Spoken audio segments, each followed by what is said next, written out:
Madame la ministre, fin septembre, après votre prise de fonction, vous avez déclaré au Congrès des régions de France que vous n'opposeriez pas les finances de l'État à celles des collectivités locales et que l'intitulé de votre nouveau portefeuille ministériel marquait la volonté d'Emmanuel Macron d'ouvrir un nouveau chapitre du partenariat avec les collectivités. Alors excusez-moi, Madame la ministre, mais est-ce le concours du plus gros mensonge ?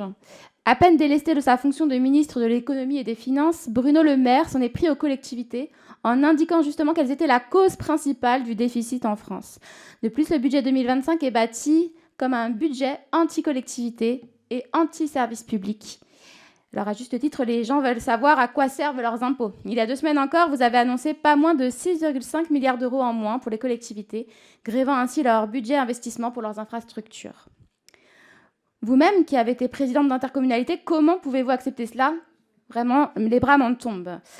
Bon, je n'attends bien sûr pas de réponse de votre part à cette question qui est purement rhétorique, car tout le monde peut voir que c'est dans l'ADN de ce gouvernement et de ses prédécesseurs que se trouve la casse de nos biens communs.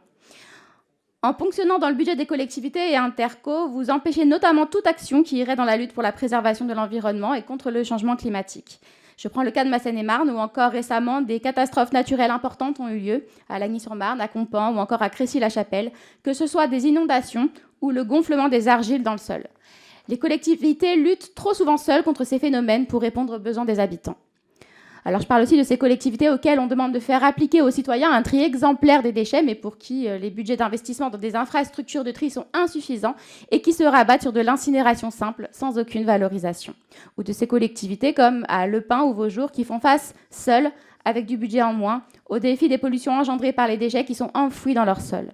Rendez-vous compte qu'à Courtry, les habitants eux-mêmes ont renommé la rue qui longe le site du fort de Vaujours la rue du cancer. Et alors, c'est sans parler non plus du manque d'investissement financier qu'entraîne la baisse de ce budget de collectivité sur la mise en place des aires d'accueil des gens du voyage partout en France, les condamnant à l'errance quand ils ne sont pas obligés à être parqués sur des sites insalubres, pollués, comme à Nemours où Madame Lacroute, maire de la ville, les a fait chasser alors qu'ils habitaient sur place depuis 30 ans. Enfin, mon propos ne serait pas complet sans parler des problèmes de transport que subissent une grande majorité de Français, notamment en Seine-et-Marne. L'État a dépensé des milliards main dans la main avec Valérie Pécresse pour le transport des touristes d'affaires, des riches, avec le Charles de Gaulle Express, ralentissant ou stoppant tous les autres projets de rénovation des infrastructures, rendant pratiquement inopérant le RER B par exemple. En Seine-et-Marne, c'est simple, on galère à se rendre au travail et pendant les vacances ou les week-ends, nous sommes privés de sortie. Les faits sont têtus, Madame la Ministre. Au concours du plus gros mensonge, donc vous êtes indubitablement une excellente compétitrice.